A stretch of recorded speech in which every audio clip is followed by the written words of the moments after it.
Today's video is sponsored by Hunt a Killer. Mallory Rock. 6 weeks ago, her body washed up on North Beach.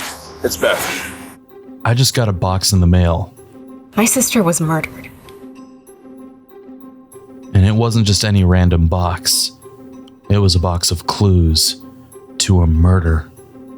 You see, out on Mallory Rock, someone just lost her sister. The cops think it was an accident. But the pieces don't really add up that way. As I dove through the box of evidence I got sent by Hunt a Killer, something became pretty clear. There's more to this case than meets the eye. Hunt a Killer is a subscription service where they send you a box of clues every month. It's your job to team up with friends now that the lockdowns are lifting and piece together all the clues and solve the case. Although the case is fiction, the skills you use are very real.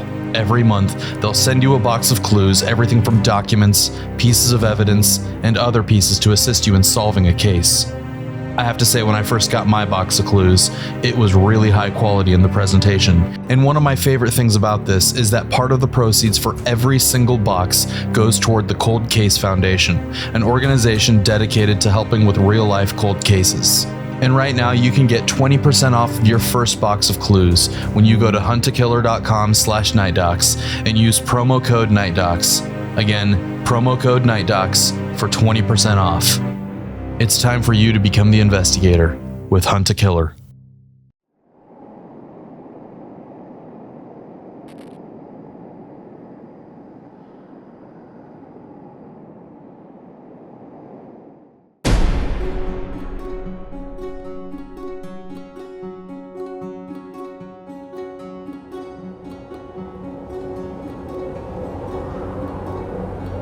It is so dreadful in appearance that only Hercules would dare brave it.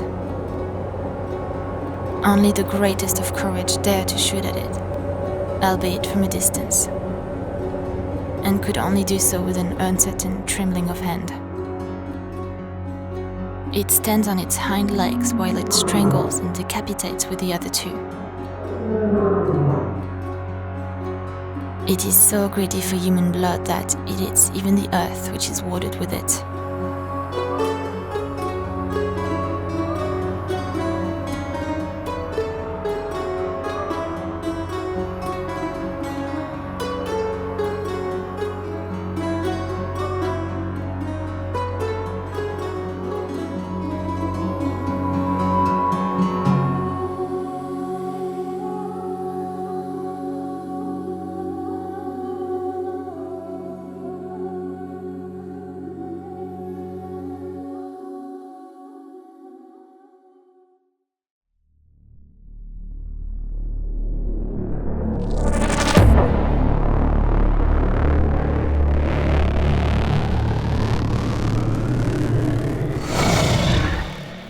In the 18th century, this remote and desolate part of the country was sparsely populated, mostly by common peasants. The poorest of the poor, isolated and forgotten, almost completely cut off from the court at Versailles. The inhabitants of this neglected hellhole died of starvation by the hundreds every year as they awaited their meager annual harvests of grain. The winters get so cold here that many bring their livestock in their homes at night just to get the extra body heat that can keep the brutal, penetrating chill at bay. Infested with wolves, disease, and poverty, makes life a daily battle. With little education, there was almost nothing that the mind couldn't conjure up which became believable, even supernatural monsters like werewolves, which were commonly believed to exist, with tales dating back hundreds of years. Standing alone, tending your herds, with no human settlements in sight, alone with your thoughts, and the sound of the hollow mountain wind, it's easy to get lost in your own imagination. Every flicker of movement in your peripheral, every sudden crunch of the leaves or snap of a twig, you just never knew what lay just beyond your line of sight. With firearms being prohibited to everyone but soldiers and nobility, personal protection from the ever-present dangers consisted of whatever you could get your hands on. The infrequent travelers who came through on their way to better locations unanimously described all the sparsely located villages they saw as hideous. A soldier from Normandy who came in April of 1765 wrote back to his friend saying, "Snow, hail, thunderstorms, wind, wet feet. I beg you, sir, if you've not already left for the Gevaudan yourself, forget about it. This is an abominable country with terrible food." As a peasant field worker in southern France, every day was a monotonous routine. You knew the landscape, and you knew every bit of wildlife in the area, including the overwhelming wolf population that you had to vigilantly protect your livestock from on occasions where you would just let them out to graze.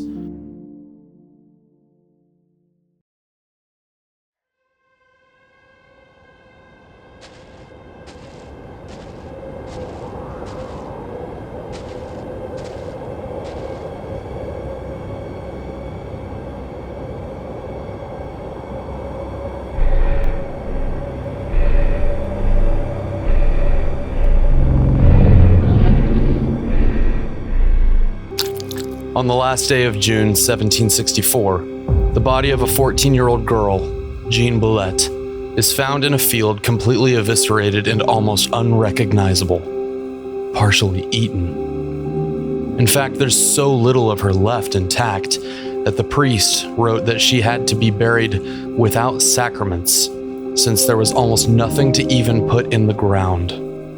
As tragic as it was easy for the locals and her family to chalk it up to being just a freak accident.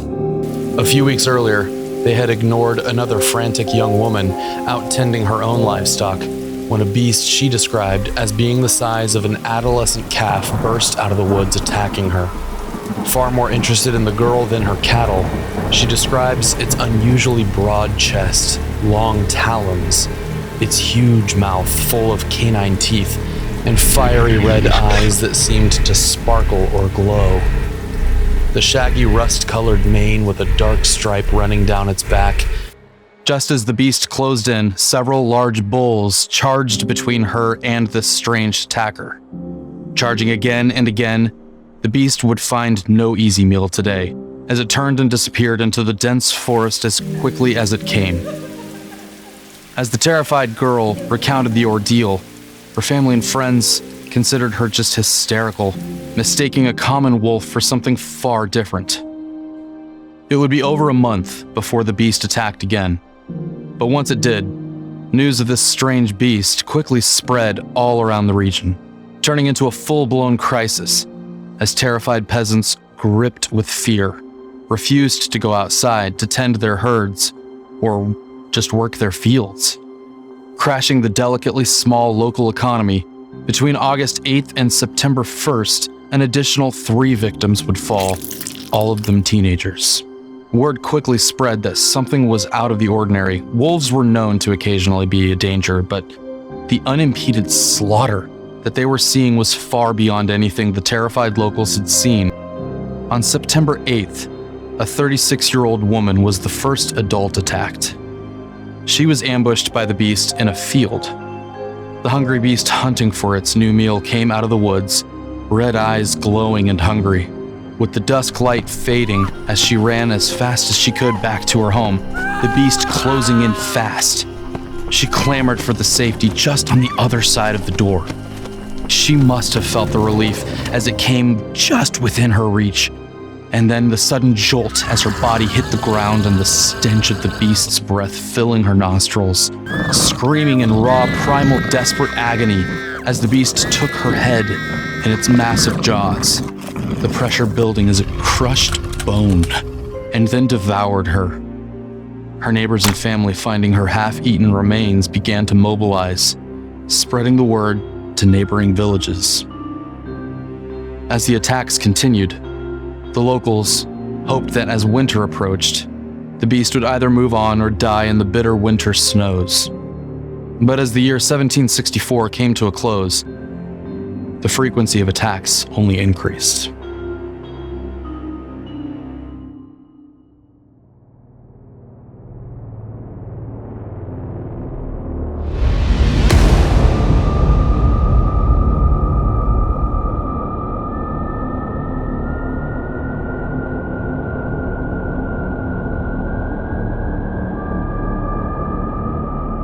By late November, the attacks increased dramatically as the beast attacked over 13 within a month, killing 8.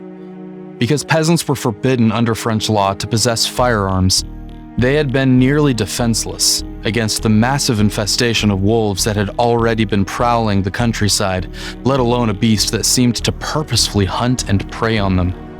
The beast would take the lives of 60 by year's end. Local hunts searched and canvassed the surrounding area, organized by peasants and nobles alike, intent on taking the beast's head. As October progressed, word quickly spread to the rest of France, and by now the beast's savagery had become one of the first international news stories, with newspapers all over France, England, Germany, Spain, and elsewhere printing countless articles showing the beast for the first time to a terrified public, which by now had been gripped with the story coming out of the Gevaudan. To King Louis XV, this was a national embarrassment. Just coming out of the disastrous 7 Years' War, the king could not tolerate the English news article's sarcastic tone, reporting his inability to contain what they saw as a small wildlife problem.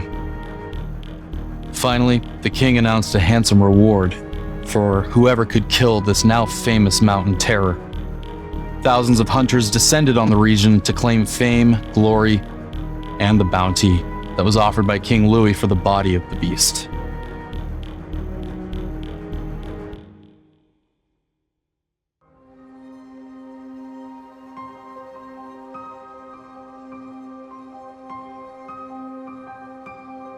A local magistrate was just returning home. He's haunted by the visit that he just had with an inconsolable peasant mother who described the horror of losing her baby as the beast held onto its head and dragged it off. Through bitter tears, she recounted any parent's worst nightmare and how she desperately tugged at her baby's feet to save her child's life, and the indescribable heartache of watching her baby dragged off into the woods by this savage wild animal. No more. The local magistrate immediately put the word out for military aid, and chose among many who responded the renowned dragoon captain from Amiens, Jean-Baptiste Duhamel, to seek out and kill the monster. Duhamel arrives in the village of Mende on November 3rd with a detachment of around 300 soldiers, brimming with confidence. Although confident in his own abilities as well as the large platoon of dragoons that he's brought with him, he anticipates this to be a short affair. However, Duhamel finds the hunt difficult, as the search area has by now stretched out over a region of over 2,000 square kilometers.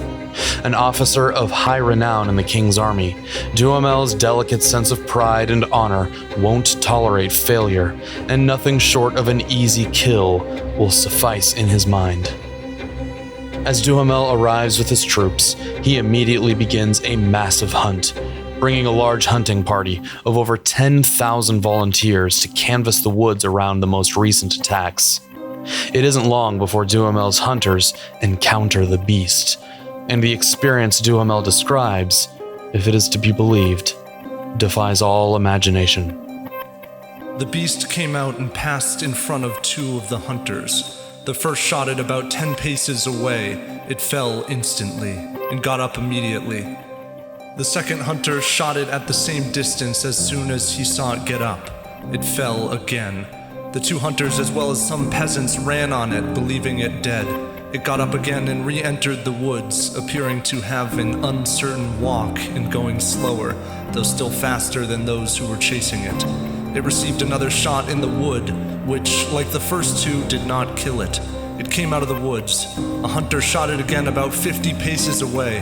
It fell again, got up, and went back into the woods again, where they looked for it until nightfall without being able to find it.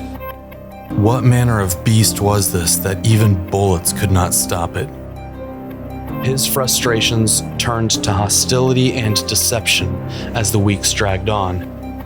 Neither he nor any of the thousands of volunteer hunters under his command could seem to track the beast down as attacks continued. As he and his men hopelessly trudge through the woods chasing phantoms, the beast adds mountains of new victims, mostly children to its count. To cover for his inadequacies and wounded pride, he begins to spin even more fantastical and exaggerated tales about the beast to justify his inability to bring the beast down and explain how it's been able to evade some of the most experienced trackers and hunters in all of France. The beast's breast is as wide as a horse, a body as long as a leopard's, and fur that was red with a black stripe. You will undoubtedly think, like I do, that this is a monster hybrid, the father of which is a lion. What its mother was remains to be seen. November leads into December. As more and more fall prey to the beast. Having believed he would have completed the task within a few weeks, Duhamel's tactics become increasingly desperate.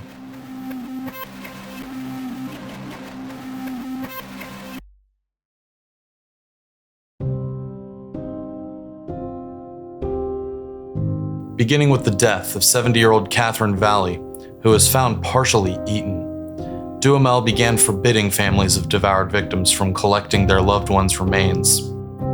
Instead, he compelled them to leave the remains out in the open or allow them to bait the beast with the remains of its last dinner. He and his troops would surround the remains and wait and see if the beast would return to just finish its prey. Night after night, they waited, allowing the remains to putrefy, with no sign of the beast returning. At first, the locals somewhat understood the need to comply with Duhamel, but many began to fear the soldiers in their habit of desecrating the remains of their loved ones that were left behind. Duhamel's fury was particularly uncontained, as locals began burying their loved ones and not reporting incidents of attacks out of fear of how the bodies would be treated. As December passed into January of 1765, Duhamel learned of the burial of a child who had been attacked by the beast.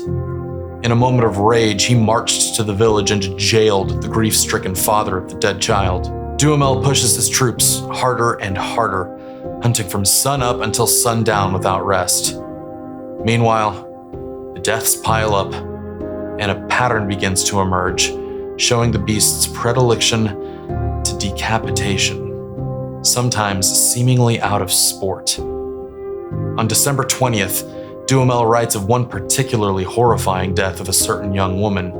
The beast lay in ambush as she passed through the garden adjoining her house. Before she could react, the beast jumped on top of her and ripped her neck right away from her shoulders, carrying off her head.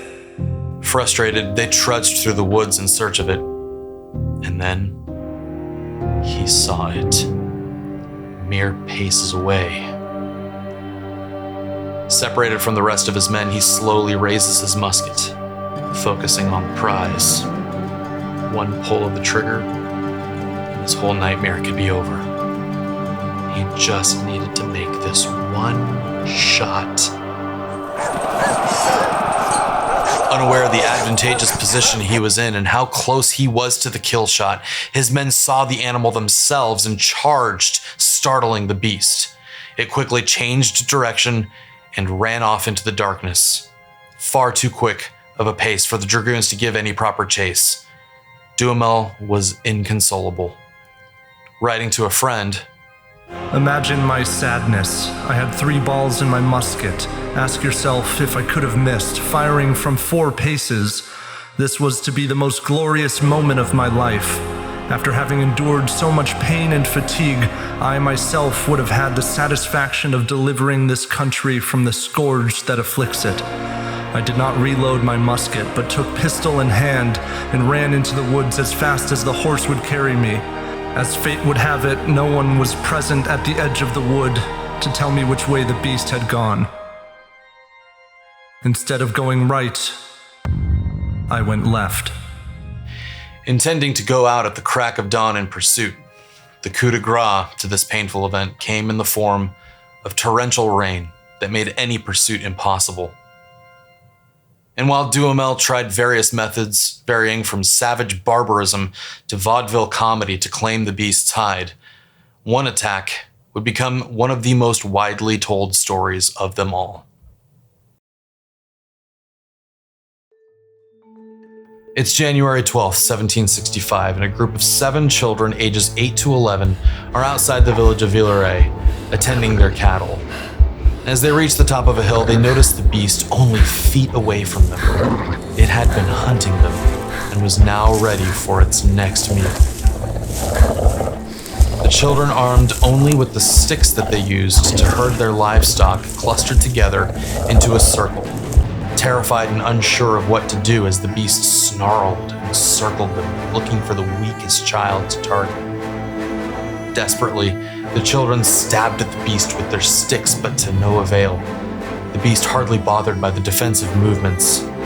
And then, in a moment of explosive speed, it lunged at 8-year-old Joseph Panafau, the smallest of the young boys, tearing off a piece of his right cheek and then stepping back a few feet just to devour the handful of flesh torn from the young boy's face right in front of them. But it wanted more. Lunging back at the children, he grabbed 8-year-old Jean Verrier by the arm, dragging him to a more secluded spot to safely consume his terrified, squirming repast. Terrified, the children saw it as an opportunity to escape, as the beast was currently occupied with its jaws already clenched around its prey. However, a young boy, Jacques-André Portefaix, cried out, "Either be free our friend or die along with him!" The children, including the injured little Joseph, missing his right cheek, picked up their paltry weapons and chased after them. As the beast descended the hill into the marsh, the children quickly found their opportunity to catch up as the beast struggled to get out of the thick mud. The children speared the beast, but with little effect, only angering it as they delayed it from satisfying its hunger. As they were unable to pierce the thick hide of the monster, they altered tactics, trying desperately to just stab it in the mouth, the face, the eyes, all in an attempt to blind it or incapacitate it. With its victim firmly under its foot, the jaws opened in anger, trying to bite the sticks out of the air, the children unable to reach its eyes as the beast's head darted back and forth with incredible speed and agility. Portefaix charged ahead, and he scored a superficial wound on the beast which forced it backward, releasing its hold on the young boy that it had intended to eat. And before the beast could grab the boy again, Portefaix bravely stood between them, the beast and its prize, broken staff in hand, ready to defend the boy to the last. Harassing and shouting at this strange and terrifying predator, it drew the attention of a grown man that was nearby, that rushed to join the children in chasing off the beast.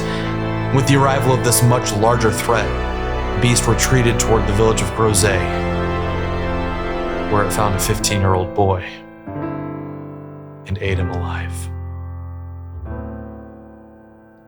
King Louis, upon hearing the tale of brave young Portefaix, paid him and his family a handsome reward for protecting him and his friends. An annuity of 300 livres, far more than the average yearly income of a peasant, so that the boy could receive an education, which he did, and went on to live a pretty successful life, far more educated and well-spoken than the young friends that he had saved that day when he was just a young boy. In the present day, you can find proof of this in a letter that he wrote as a young man, a book dedication he wrote to a benefactor, which is now found in a museum in modern-day Gevaudan. Unfortunately, Portefaix did not live long, dying at the young age of 32 in 1785.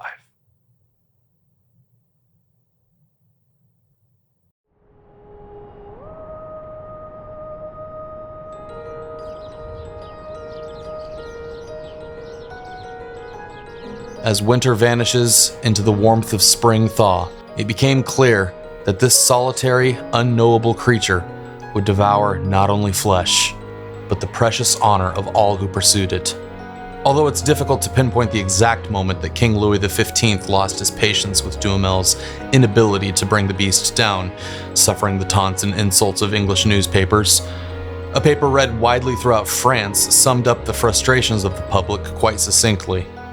It does not promote a very high opinion of the courage or skill of those who have been charged to deliver us from the ferocious beast. Hardly a day passes without someone being devoured. With the rising anger of the local population and the king's impatience with the lack of progress, King Louis sends the wolf-hunting father-son duo, the Denevals. Antoine Deneval himself, having claimed to have killed over 1,200 wolves, personally boasting to all who would listen that where Duhamel failed, he would bring back the body of the beast within 2 weeks. The confident Denevals arrive and soon learn the discouragement and frustrations their predecessor experienced on this maddening hunt. Surely no hunter since Captain Ahab pursuing the white whale could know the rage and determination felt by these noblemen, whose honor and reputation hung by the sinews that could only heal with the warm body of a kill that they desperately sought. Hunt after hunt, they pursued the beast, sometimes even managing to shoot it, only for it to rise again like it did with Duhamel, and then to lose it in pursuit, hearing tale after tale of every soul filling its belly afterwards.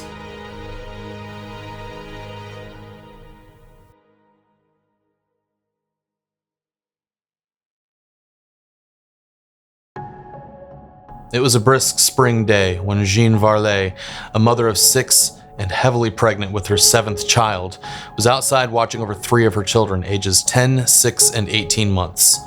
It's reported that as the 10-year-old was carrying the 18-month-old, the beast lunged from where it was hiding, ambushing both of them. The terrified mother went to the aid of her 2 children, removing them one by one from the mouth of the beast, which, no sooner had one been rescued, moved on to the other. Unprepared for the bravery of the mother, the beast paused to reconsider its tactics. In the struggle, the 6-year-old had been wounded, and it lunged at him with renewed fury. With lightning speed, he took him by the head in its mouth and began shaking him violently, summoning almost superhuman strength after a battle that had already lasted at least 10 minutes.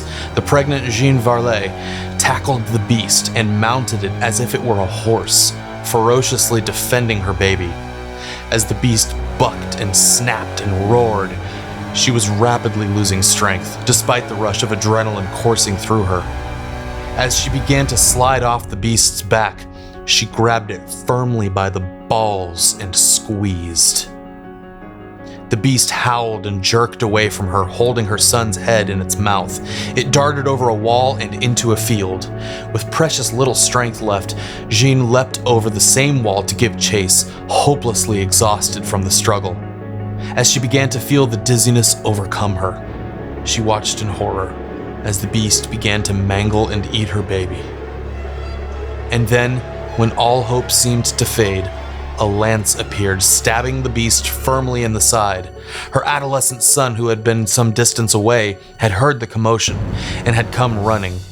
The brave young warrior thrust his lance into the beast's side again and again. It howled in rage, released the child, and ran off into the distance. Varlet rushed to her 6-year-old son and shrieked in horror upon seeing the now unrecognizable, disfigured child. Though she had bravely defended and saved 2 of her children, her son did not survive the injuries that day. Soon, there wasn't a soul in France who hadn't heard the story of the superhuman mother who wrestled with monsters to save her children. King Louis, being especially moved, sent her and her family a sum of 300 livres, like he had done with Portefaix, to express his sorrow for their loss and his admiration for their bravery. Even today, there are monuments to this brave mother all over southern France. And of course, as the beast continued its path of destruction, the failure to stop the attacks fell upon the man sent to stop them. The full weight of Deneval's disgrace came on June 22nd. The king, quite indignant at the failure so far, had now sent none other than his personal gun-bearer, the esteemed Francois Antoine. As Antoine dresses down the once proud nobleman Deneval, who had never known such shame, Deneval broke down and wept openly, with the full weight of his failure crushing him like a millstone. Deneval and his son pack their things and return, as Antoine begins the hunt anew. To understand the weight of what happened next, a little information about Francois Antoine and his family. In 1765, the 70-year-old arms-bearer of the king was due to retire. With no outright noble blood, his family had spent the previous 4 generations ingratiating themselves with the royal court, serving king after king, seeking to elevate their family status, maneuvering through cunning political machinations to move further into the inner circle of the royal court. Francois Antoine had no plans whatsoever to embarrass himself or damage all the work that his family had done to get to where they were in society. And so it was that in September, after Antoine had been in the Gevaudan for nearly 3 months, his own patience and enthusiasm for the hunt wearing thin, that he and his hunters spot a particularly large wolf mother protecting her den of cubs. As the wolf population in the area was already of great concern, killing tens of thousands of people throughout the 1700s, it was an easy sell, convincing himself and the court that this monstrosity of a large wolf was the dreaded Beast of Gevaudan. As his steely, intense gaze penetrated the multiple witnesses brought in to identify the beast, no words needed to be overtly spoken to convince those lowly peasants that it was in their best interest to certify that the dead wolf that they saw before them was indeed the Beast of Gevaudan. The locals enthusiastically certified the kill under the intense gaze of both Antoine and the scrutiny of the record keepers in the room, quill in hand, sent to put the matter to rest. Antoine's exaggeration of the beast's size was in more than words, as he commanded the taxidermist to prepare a wooden effigy of the wolf far larger than the one that he had killed, that he could stretch and pull the hide over to give a much larger and more menacing appearance. The presentation at the court of Versailles was a smashing success. Antoine happily collected the bounty of 10,000 livres and the admission fee of everyone who came to see the now famed Beast of Gevaudan on display. The whole affair had given Louis the opportunity that he needed to put the matter to rest once and for all, and make an already rich court member even more extravagantly wealthy, just as he went into retirement.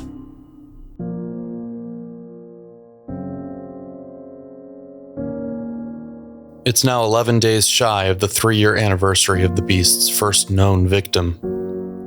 Knowing the numerous encounters where the beast had been shot, only for it to rise again, the pious man kneels and prays to the Virgin Mary, asking for her to watch over and protect him. He then melts down his silver amulet of her to make musket balls imbued with divine blessing, and heads out on a hunt to bring an end to the devastation once and for all.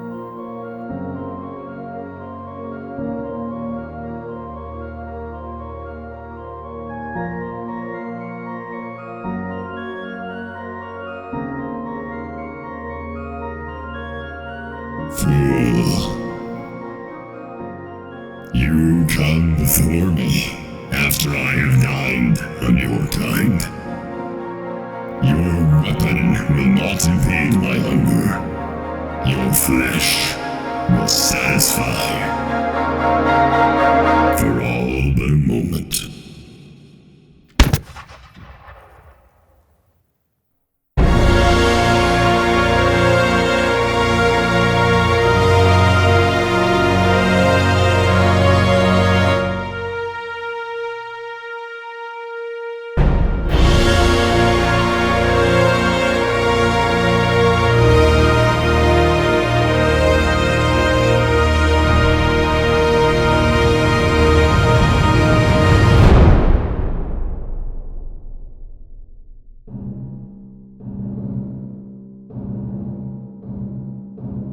Chastel had done it.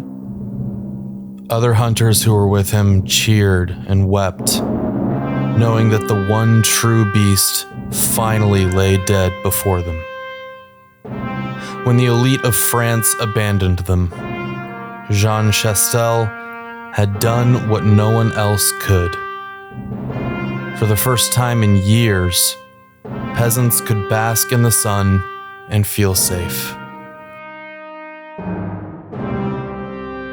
Although this story is seldom heard outside of France, you'll find references to the beast all over modern-day Gevaudan. The legend of Chastel slaying this unkillable beast with silver bullets has since become the origin to modern-day werewolf tales. Chastel is seen today as a true hero of the people, with monuments to his heroic deed and service to the lives of everyday people immortalizing the man even now. No deaths were ever again tied to this savage beast, and after 3 long, heartbreaking years, peace finally returned again to the Gevaudan.